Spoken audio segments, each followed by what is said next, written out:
Gramática española lección 32. Verbos irregulares con. Verbos irregulares. Los verbos irregulares son verbos que se caracterizan por tener cambios en su estructura, principalmente en la raíz del verbo. Hay varios tipos diferentes de verbos irregulares en español, cada uno con una irregularidad específica.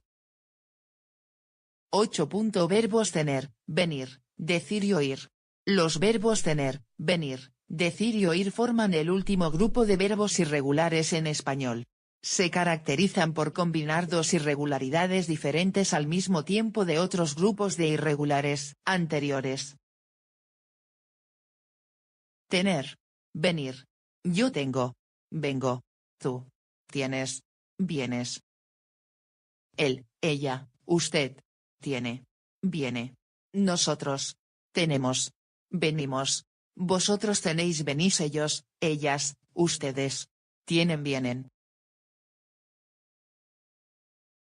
Estos verbos tienen el cambio en el yo, igual que verbos como conocer o saber, y el cambio a y en el resto de personas, igual que verbos como pensar, sentir o comenzar. El verbo tener que se forma de la misma manera y siempre necesita un verbo en infinitivo después.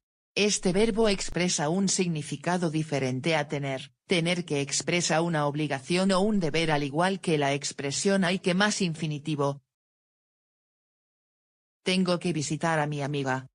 Hay que comprar carne para la cena. Tener que es una obligación personal. Hay que es una obligación expresada de forma general. El verbo decir también combina dos cambios diferentes. Vemos sus formas. Decir. Yo, digo. Tú, dices. Él, ella, usted, dice. Nosotros, decimos. Vosotros, decís. Ello, ella, ustedes, dicen.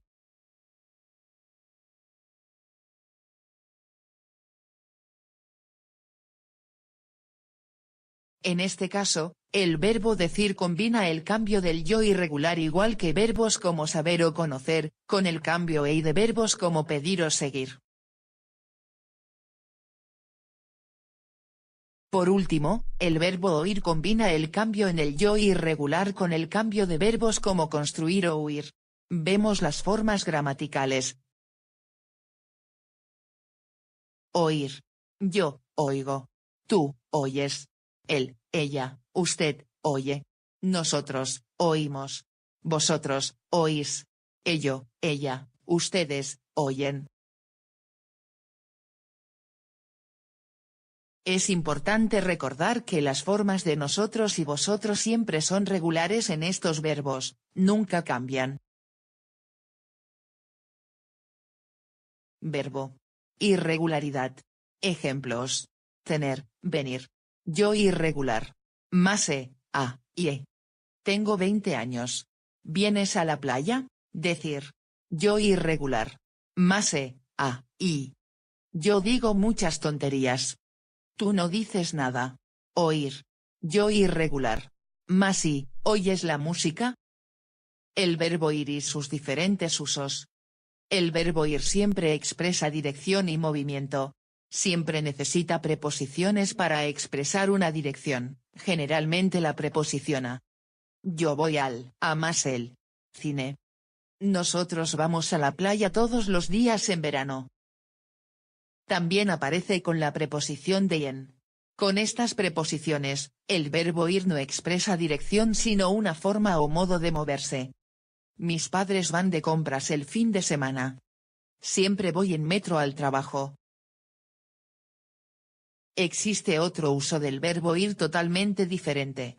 Usamos el verbo ir más a más infinitivo para expresar una acción próxima en el futuro. Es el futuro perifrástico.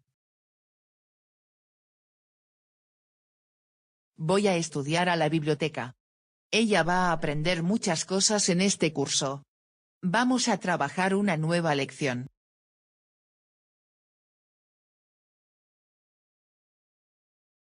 Usamos el verbo ir en presente con esta estructura para expresar un futuro muy próximo al presente. Existen expresiones en español para expresar el futuro próximo con la estructura del verbo ir. El año próximo voy a viajar a Guatemala. En este ejemplo la expresión el año próximo indica un momento en el futuro más lejano. Cuando usamos esta expresión con la estructura del verbo ir acercamos ese momento al presente. En español tenemos otras formas de expresar el futuro. El año que viene me caso. Ahora vuelvo. Vuelvo enseguida.